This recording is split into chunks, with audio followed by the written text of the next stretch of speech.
I said, I'll be able to give a theory why Trump did this by the time we air the show. Well, I was unable to do that.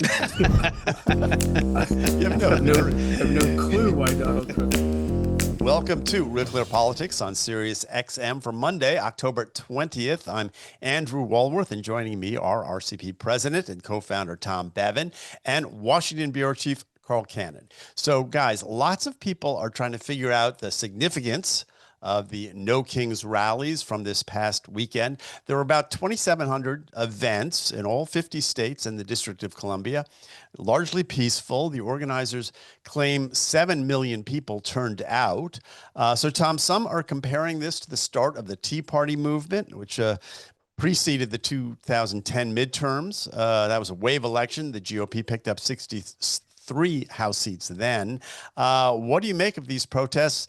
And do you think they're a harbinger of bigger things to come? Well, I mean, we'll see. I mean, I think there was a certain amount of I'm not sure how spontaneous all of this was. I mean, I think there was a certain degree of spontaneity, but there was also a good level of sort of coordination and folks who were organizing and paying for this event to happen. I mean, we saw pictures, for example, of people who had, formed these in California on the beach. They had done these, no kings and yes on Prop 50, and everybody was standing in there, like that didn't just happen, right? That was organized, and the drone was up there to take a picture of it. So there was that level of it. But you can't dismiss that there were plenty of people who turned out in some of these big cities, Chicago being one of them. They marched in opposition to President Trump and some of his policies. Some people didn't know why they were marching. They were just kind of there to be there. If you've seen some of these interviews that have been pinging around the internet, but I'm not sure how much significance it has or will have moving forward. I mean, we're going to have elections in 2 weeks in Virginia, New Jersey, and we'll see. Democrats, as Sean Trende said the other day, the fact that those seats are even in play suggests, in an off year like this, when Republicans control all the levers of government, those should be blowout races, and they're not. They're low single digit races, and so that fact maybe is not a good omen for Democrats electorally. But the people who don't like Trump, at least some of them, turned out. I don't know if it was 7 million, but if you looked at the pictures, there were a lot of people that were marching in these big cities. Sasha Stone, who's a former progressive, saw the light. She's not a conservative. She just she writes a Substack, a column writes about liberal excess and in a very biting way. But she said, protests are she wrote this, we had it on, I think we had it on our page Friday. Protests are supposed to be for people who don't have a voice. And these protests are the people who never shut up. Oh, they've been talking for 10 years. They had the media, they had the Hollywood, they had the universities, they had Congress, they had the White House, and they lost an election. And now that's what they're protesting. So that's one way to look at it. When you see these funny interviews that Tom referenced of some of these people marching and ludicrous incoherence about why they're there. Yeah, that's one thing. But what it does have in common, Andy, you mentioned the Tea Party. I guess people have made this comparison. The Tea Party was not the Tea Party movement of 2015, 2000. Tom and I wrote about it in 2014. I mean, it was after Obama was elected. It was right. 2007 was really when it got started. Yeah, okay. And it was The election of 2008. Rick Santelli in 2009. Yeah. So, but this thing wasn't. The Tea Party movement was a protest against something, not for something, and that's the same thing with this. I mean, no kings is a silly conceit, but we know what they mean. What they mean is they don't like Donald Trump, and they don't like Trumpism, and they don't like these ICE raids. It's a protest against policies they don't like, and that it has that in common with the Tea Party movement, which was a protest against, rampant and profligate government spending, and just basically bailouts of big banks. Yeah, and the financial irresponsibility of both parties, and bailing out the big banks. So a movement that's motivated by antipathy can have a lot of power. It can have a lot of juice. What I don't see anything new here, though. I'm not sure it gets you any net votes. I'm not sure any of those 7 million people. My guess is if they're old enough, they voted against Donald Trump all three Right. times. So I don't know that there's net votes there. Yeah. Can I just go on a mini rant here about Okay. Carl mentioned the No Kings thing, and JB Pritzker made a big show of marching in the Chicago protest, and he was online and he was saying, no kings, not now, not ever, which I quipped, except in blackjack where he loves kings, loves maybe two Oh, that's kings funny. actually, so he can That's double funny. down. Yeah. But JB Pritzker, and look, I'm still a little bitter about COVID and the amount of damage that was done and the harm that was done to people all across the country, but in particular in my state of Illinois. JB Pritzker, I think something like 30 times extended his executive authority by not going back to the legislature and getting them to reauthorize his executive powers, his emergency powers, but simply by signing the declaration. And he did that for 2 years so that he could effectively direct the shutdowns for COVID and all of the things that happened. But if you want to talk about somebody who acted like a king and who has acted like a king, Democrats in Gavin Newsom in California, Gretchen Whitmer in Michigan, and JB Pritzker in particular in Illinois acted way more like a king for part of his tenure than Donald Trump ever did. And so it's the hypocrisy. I know, it's like being shocked at gambling in Casablanca, right? For JB Pritzker to, march and talk about no kings, if anyone's guilty of acting like a king, it's him. I'm not sure that's going to be a convincing argument out there, Tom, but I appreciate you making it. Well, you didn't live in Illinois. You didn't live through it. I mean, honestly, what he did was remarkable. The way that he exercised his power and authority by doing an end run around the state government. Yeah, I guess what I'm saying is I think the No King slogan, I wouldn't take it too literally. That'd be like saying, oh, these Tea Party guys, they're not going to actually throw a tea party. I mean, this is a general protest against Trump. They got 7 million people out. It's the best thing the Democrats have got going in terms of something that they can rally around at this point. To both of you guys' point, I mean, they are sort of underwater in the polls. It doesn't look like there'll be a wave election this next time around. And I don't think this is a harbinger of that, but it does show, I think, that there was some energy, and the fact that these are energy around what ladies or something. Against Donald Trump. To Carl's point, like they've had energy against Donald Trump for 10 years. They had a rival inauguration the day after Trump's inauguration, and they got more people in the street than Trump got to come to the real inauguration. They've been demonstrating pretty much since 2017. They have a right to do that, but I don't know that it's anything new, Andy. Well, it may not be anything new. It was all over my social feed. I will tell you that. A lot of people were out. Did you guys see the picture of George Conway wearing his I Am Antifa shirt with oh, that's a good one. No.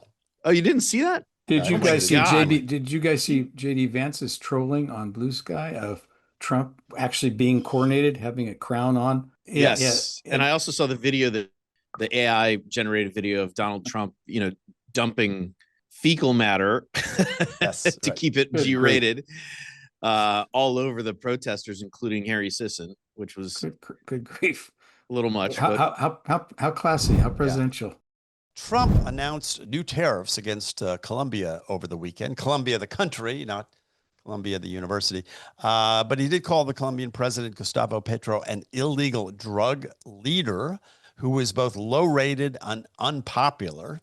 This came on the same day that Pete Hegseth announced another strike on an alleged drug boat, this one associated with the Colombian rebel group.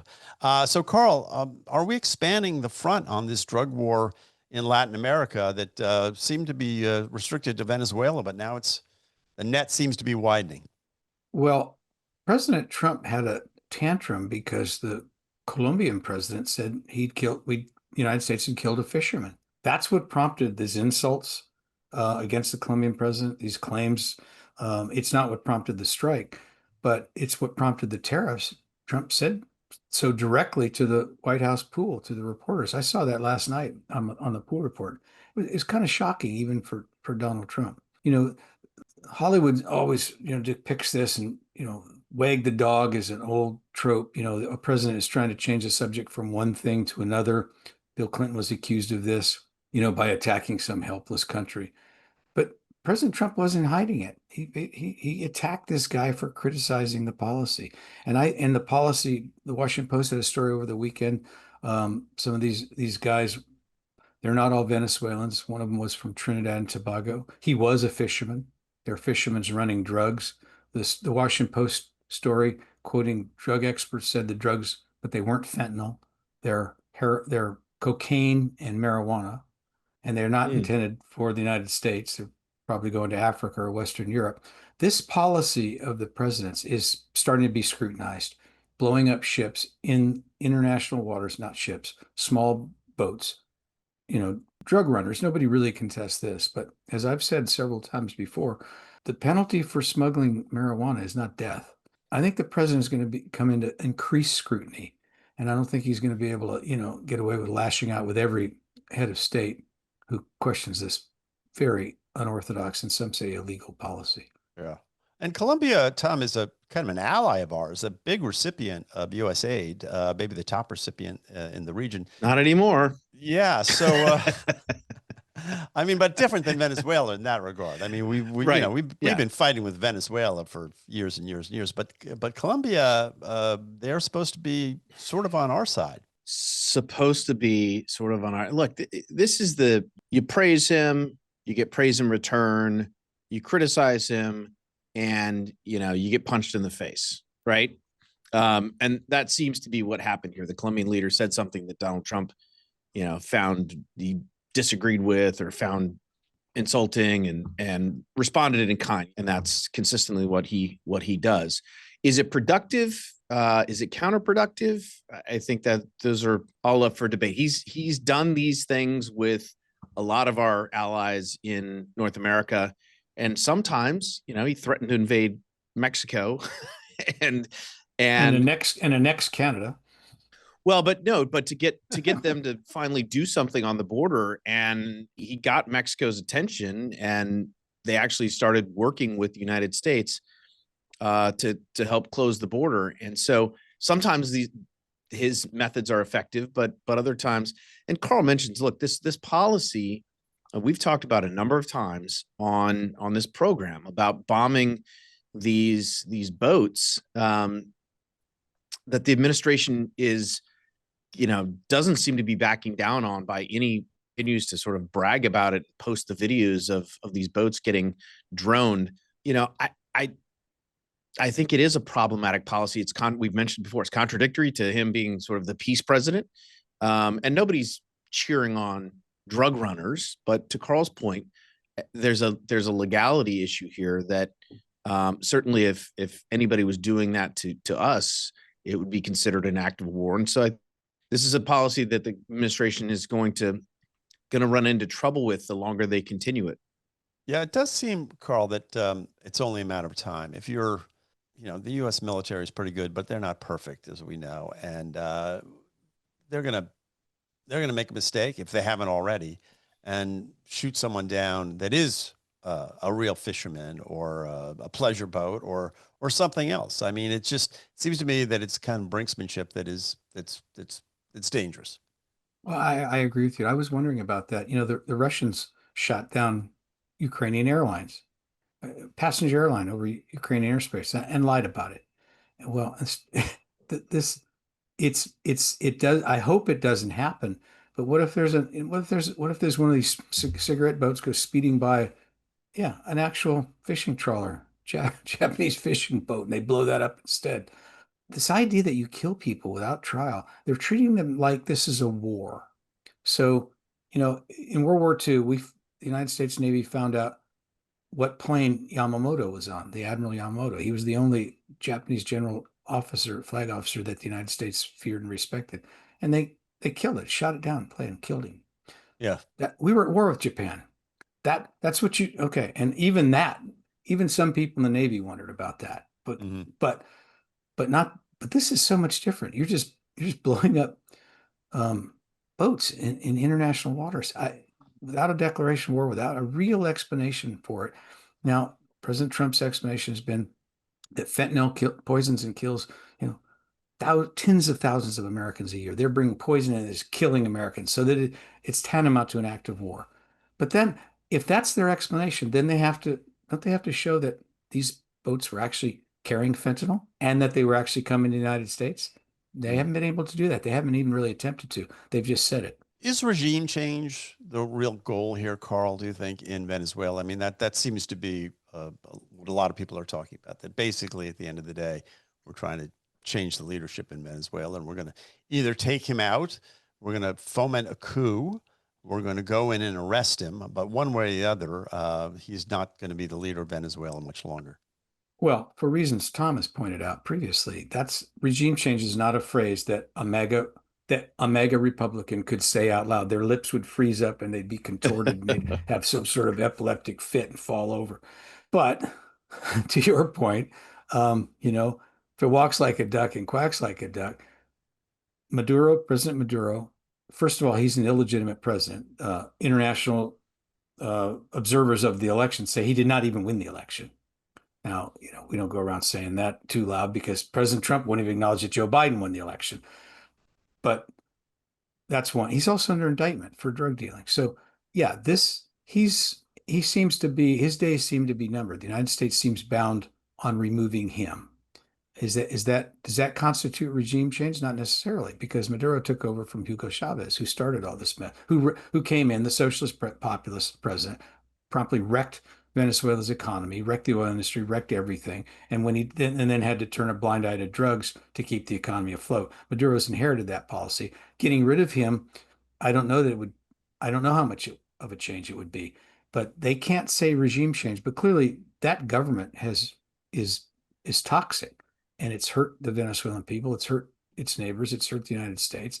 And sure, they want him gone. They want to change there, but they can't say it like that. And Tom, just to play that out, if there is regime change and it's sort of a you break it, you bought it kind of situation, how does MAGA react? I think MAGA will be fine with it, provided that, as we mentioned before, that we're not, putting boots on the ground and putting American lives in danger. If it's a CIA no longer covert op that manages to displace him and they get somebody else in there. I think the world would probably be a better place. I mean, assuming that, whoever replaced him was not a carbon copy of Maduro, or perhaps even someone worse. But, if you were to get that country back to a functioning democracy, a legitimate democracy, that would be a good thing. It'd be a good thing for America. It'd be a good thing for the Southern Hemisphere. It'd be a good thing for the world.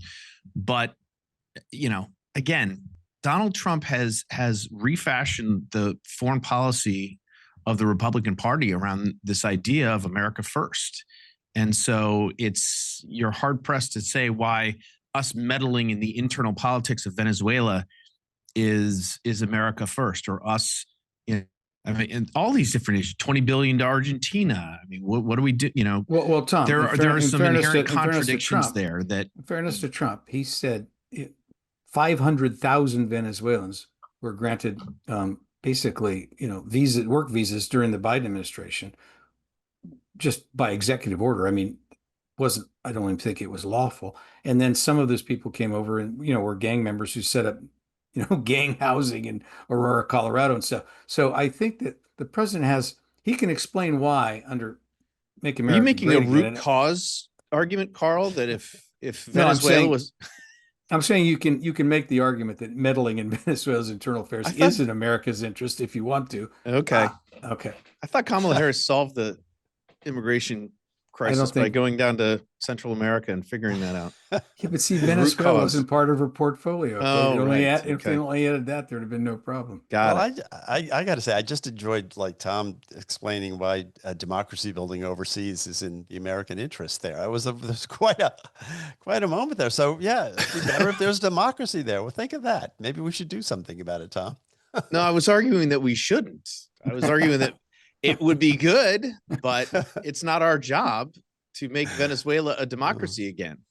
You know, you may not be interested in the world, but the world is interested in you. That's the Okay. problem with all these foreign policy problems. Guys, President Trump granted clemency this last Friday to George Santos. Remember him? He is the former New York congressman. He was serving a 7-year sentence for wire fraud and identity theft. Trump explained his reasoning in part this way. He said, quote, Santos had the courage, conviction, and intelligence to always vote Republican. So, Tom, is that the good reason? He served 3 months. Good reason to give him this clemency, and has justice been served? I that doesn't seem like a great a great explanation to me. Look, the George Santos case has always fascinated me.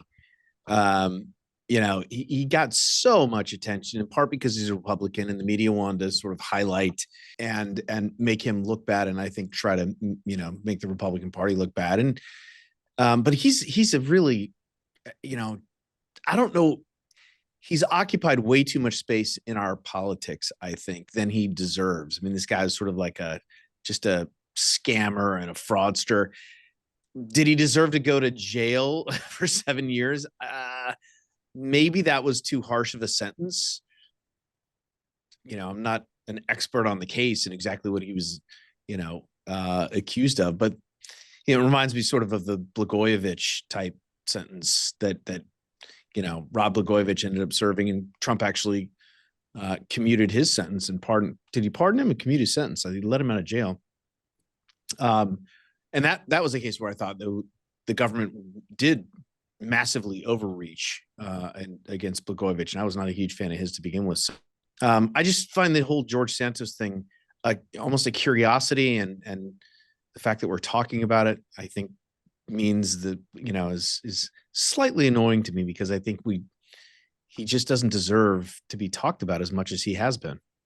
Well, we're talking about it because no, I get it. I understand. Came out of the blue. I know. I don't understand why he did it. That's the question I had, Carl's. Do you have any insight into why the timing of this? I mean, he's been lobbying for clemency for quite some time, but he's been in jail for all of 3 months, and he's out. I mean, Friday his family picked him up, and he's home, and he's working on his memoir, and he's gonna probably. He was mounting a comeback. He appeared on CNN, and he was asked about he was asked some of these questions, and he said he compared himself to Jesus of Nazareth. He said, people complain about this, but if President Trump pardoned Jesus Christ, people would complain about that. It was bizarre. Mike Johnson, who the Speaker of the House, was asked about it. He invoked religion too, but in a more thoughtful and sensitive way. He said, "We're Christians. We believe in redemption." And he expressed the hope that George Santos would, reform himself. He certainly wasn't in jail long enough to do it, but maybe he can do it on his own. We talked, for those of listening to this on Sirius XM radio or watching our podcast, I'll take you behind the curtain just for a second. This morning at our production meeting, we talked about this, and we said, why did Trump do this? And Andy said, we need to be able to speak about this intelligently. And I said, I'll be able to give a theory why Trump did this by the time we air the show. Well, I was unable to do that. I have no clue why Donald Trump did this. Well, there's an admission of Sometimes we don't know what we're talking about. It doesn't really make sense. It really, but sometimes with Trump, things don't always make sense. He does what he does, and he does it. Sometimes even his advisors don't know what he's going to do. And this seems like one of those that just kind of, came out of the blue. It's like a lightning strike. But the timing of it's interesting, because we talked about earlier in the show about the No Kings rally, and this is the one power that the King of England had during the Revolutionary War that the framers decided to keep, the power to pardon. It's nearly absolute. When I say that, it doesn't apply to state crimes, but there's no checks and balances on it. There's not So Trump supposed was to be. demonstrating that he still has the power He's of still a the king. king. Yeah, It was but he was it sending a was subliminal message that he is a king. I like that. That's as good a theory as any. I'm going to go Right. with that. Right. all right. It's That's all just I his got. response to the no kings. Yeah. Well, Oh my Santos goodness. said that he's going to, like I say, he's writing his autobiography. Ugh, He's vowing to advocate for criminal justice reform. ugh. So we need more of that, right? Uh, Some people just won't take their 15 minutes and be happy with it and go away. Well, You know, they just I they try and turn 15 minutes into 15 hours, and it's just, I hope the you know. next president, whoever he is, deports this gentleman back to Brazil, where he grew up and where he I mean, belongs. that would be a humorous ending to this story of Christy Noam. The DHS swept in, ICE swept in, and deported him. Well, we got a few minutes left in this segment, Tom. I do want to give you a chance to talk about your Mariners. It's tonight. It's a big night for him. Game Any 7. Seattle fan. This is a Right. huge night for Seattle fans. Yeah. We've got Game 7 in Toronto for the pennant, which would be massive for the city of Seattle. We've also got the Seahawks playing. A busy night ahead of me. I'm going to be rooting for both of my teams. But yeah, I said this earlier, and I think I might have jinxed us when the Mariners were up 2-0. I said this could be the year that Seattle wins it all. Right? We win the World Series and the Super Bowl, and then they promptly lost 2 games. And then Tom, we were reminded winning. over the weekend of what awaits the American League champion. They're going to have to face the Los Angeles Dodgers, which is a team made up of superstars and future Hall of Famers, including one Shohei Ohtani, who had arguably the greatest baseball game of all time over the Ever. weekend. Yeah. He's 6 shutout innings against the Brewers and struck out most of the players he faced. And while he was bad, he hit 3 home runs. Babe Ruth once hit 3 home runs in a World Series game in 1928, but he wasn't pitching that night. Ruth also pitched shutouts in the World Series, but again, he didn't do the same thing on the same day. And whoever, even if your Mariners win, Tom, it's a dubious honor to get to face this juggernaut Los Angeles Dodger team. Well, Yeah. we'll see. That's why they play the games. Right. Alex Rodriguez on Fox Sports called Ohtani the best athlete on the planet right now. I find that hard to argue with. I think that sounds about right, you know? You know, it's, if you want to argue about what constitutes an athlete, and although, you know, Hitting a baseball is still they're considered not one of the always hardest. athletes, but you do. Deion Sanders, who played football and baseball, was asked once, what's the hardest thing to do in sports? And he said, hitting a baseball. It is really, really, really tough. And some of the guys who were up there, you know, you look at some of these, you know, Alejandro Kirk for the for the Blue Jays. He gets up there, he looks like John Kruk. He's not gonna, you would never look at him and be like, wow, that is a finely tuned athlete. But he has the hand-eye coordination to hit it. That is pretty darn hard. But what Shohei did the other night, Andy, there were great pictures of they flashed the Dodgers dugout, and Freddie Freeman, a future Hall of Famer, is like just laughing and rolling his eyes, like, can you believe this? The announcers, a couple of announcers on the baseball network said it was like in Little League, where the best player is the pitcher and he hits a home run every time he gets up, and then he throws a shutout or no hitter in Little League. But this is the major leagues, and these are and the major. You know, they call it the World Series, and it really is the World Series now. There are players from all over the, you know, Japan, Korea, Venezuela, the Dominican Republic. This American baseball it's the best baseball players in the world, and Shohei Ohtani is treating them like they're all in Little League. Yeah. It's pretty amazing. Welcome back to Real Clear Politics on Sirius XM. I'm Andrew Walworth. I'm here with Carl Cannon. And our next guest is Peter Berkowitz. He's a senior fellow at the Hoover Institution at Stanford University. And from 2019 to 21, he served as director of policy planning staff at the U.S. State Department. He's also the author of a new book. It's called Explaining Israel, the Jewish State, the Middle East, and America. Peter, welcome back to the program. Good to be with you. Thanks. So, Peter, you had this piece in RCP. It ran on Sunday. People can still find it on the site. Kind of a sobering article where you wrote in part, quote, "The reality remains that Israelis reside in a dangerous neighborhood, and the Jewish state is a long way from living in peace and harmony with its neighbors, beginning with Hamas in Gaza." So, sobering thought there, but is the ceasefire already falling apart? Is that what we're seeing? Well, the ceasefire has been broken. The ceasefire was broken already last Monday when the president visited Israel, because the first phase of the ceasefire required Hamas to deliver not only all the 20 living hostages, and thank God they did that, but also the bodies of all 28 deceased hostages. At this point, I think not more than 12 have been returned. So we're still well into phase one. And not only that, every day Hamas has been exerting more control over the Gaza, not least by public execution squads. In other words, through violence. On Saturday, Hamas shot and killed Israeli soldiers at Rafah, which provoked massive retaliatory strikes by Israel. So the best we can say is that the current state of the ceasefire is fragile. Well, Peter, I don't mean to sound like a downer here, but other, I thought I was being a downer. other than returning these hostages who they had no right to take in the first place, people Yeah. they kept for 2 years, they took 250 people. What has Hamas done to make anybody think that anything that President Trump said when he in his triumphant tour of the Knesset and then to Sharm el-Sheikh, that any of that is true, that this means that there's a real peace deal, that Hamas will disarm, that anything will change? Well, to tell you the truth, Carl, I cannot provide you an answer as to what would make a reasonable person think that Hamas is going to abide by its promises.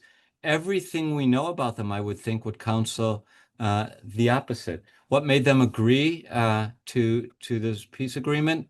I don't think in the last analysis it was uh, wise or clever American diplomacy. I think they were put under a lot of pressure by patrons in Turkey and Qatar to release hostages. I think Qatar wants to stay on the right side of the Trump administration. I think Turkey wants F-35s and other weapon systems from the United States. I would think that an organization that came into existence in 1988 with a charter that proclaimed that its sole mission is the destruction of the Jewish state, and has never withdrawn that charter, and in fact has acted consistently on that charter, including some pauses in fighting since 1988, I would think that such an organization should not be trusted by us. Well, let me ask a follow-up then. Obviously, they shouldn't be trusted, but what can the world community do to get rid of that organization, to root it out of Gaza? Turkey wants F-35s. Turkey's a member of NATO. Maybe it's time to, use the carrot, the stick instead of the carrot, and tell Turkey, you've got to help us end Hamas. And the same with Qatar. They play both sides of the fence. Um, this is a terrorist organization that murders people, kidnaps people, rapes people, and says all kinds of ugly things about the United States as well as Israel. They can't govern there. They've proven that. They have no. So what has to happen to actually change the paradigm? We need to change the conduct of our diplomacy and the language we use. As we've discussed before, but it's worth repeating on every occasion. President Biden from the get-go should have made very clear and said it every day that Hamas conducted itself in monstrous ways, that all of Hamas's attacks and kidnapping is contrary to the laws of war, hiding out in cities is contrary to the laws of war, and they must unconditionally surrender. The Trump administration should have said much more of that. And to tell you the truth, I think was not productive on 60 Minutes last night for the Witkoff-Kushner team to say that they persuaded Hamas to understand their interests better and thereby release the hostages. One, we are legitimating Hamas by negotiating face-to-face with them. Second, it remains very likely that Hamas understands their interests, better than we understand their interests. Or let me put it differently. They make clear what their interests are. Their interest is the destruction of the state of Israel. They may pause. They may accept a temporary ceasefire, a truce, a hudna, as they say in Arabic. But until they proclaim that they are ready to live in peace and harmony, we should treat them like the extremist jihadist organization that they are. Here's my question, Peter. With the caveat that Hamas has not returned the remains, that they have returned the living hostages, and they're back with their families. It's a great accomplishment. I think we're all pleased with that. But I'm wondering, is that sort of a double-edged sword in that it had kept the conflict sort of top of mind and seemed to justify to some of us that this aggressive stance of the IDF was justified and right. Now, in one sense, without the hostages, is there less of a reason for restraint on the one side? I mean, they don't have the hostages, so the gloves could come off. But at the same time, does Israel and the public support the war effort with the same degree as when they were holding live hostages?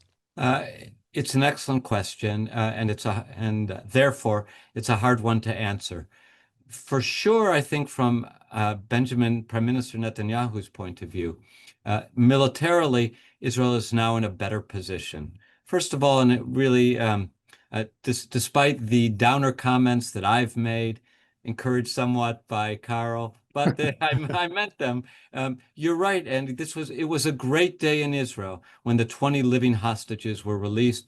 The IDF gets tremendous credit for that, and Trump administration, unorthodox diplomacy, gets substantial credit for that. Now, I think Netanyahu got a lot of what he wanted from this peace deal. I think it's idealistic. I think it's unlikely that it will be implemented in its fullness.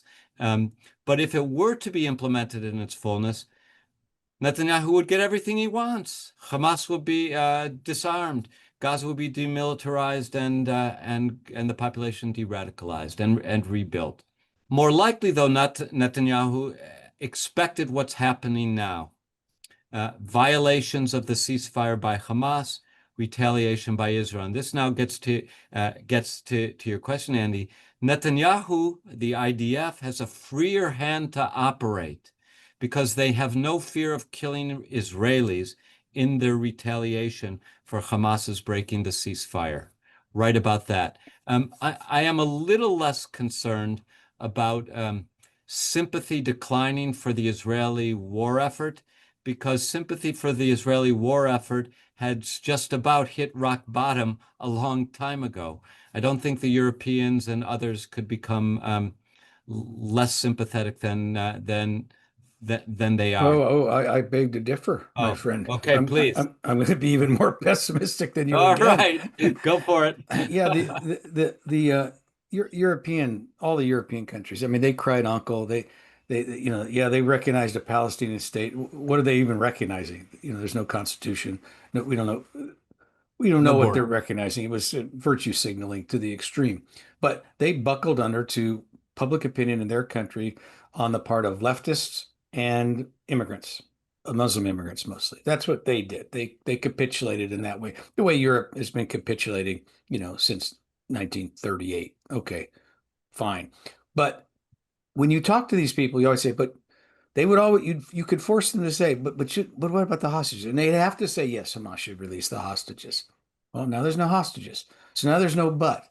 They're just I think they're going to be even more critical of Israel when Israel retaliates. I think that there's very few cards left to play here. And I wonder what the administration, it's a roundabout way to ask, how can they pressure Qatar, Saudi Arabia, some of these, what can happen now to further isolate Hamas and to help and to bolster Israel in terms of diplomacy or military action, whatever. First, I want to say I stand corrected. Europe could act even worse. Okay. Thank you.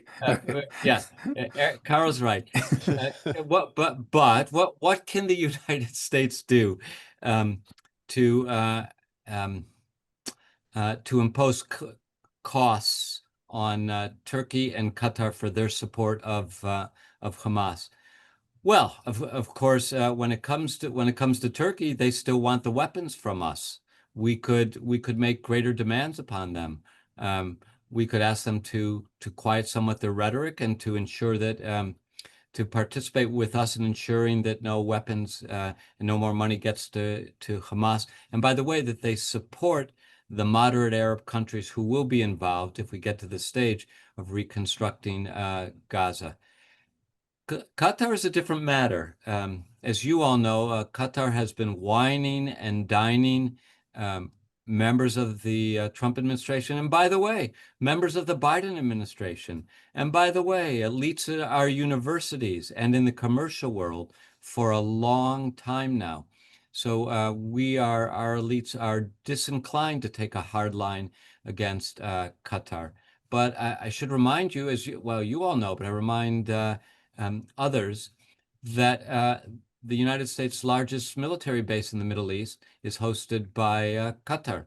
The United States. I've been there. Yeah. You've been there, yeah. It's right. By the way, it doesn't have to be there. We do have a large Air Force base in just outside of Abu Dhabi. There's plenty of desert into which to extend that Air Force base, and in one respect, it would be better for the United States because it's probably, I don't know, 45 minutes, hours flight further away from Iran.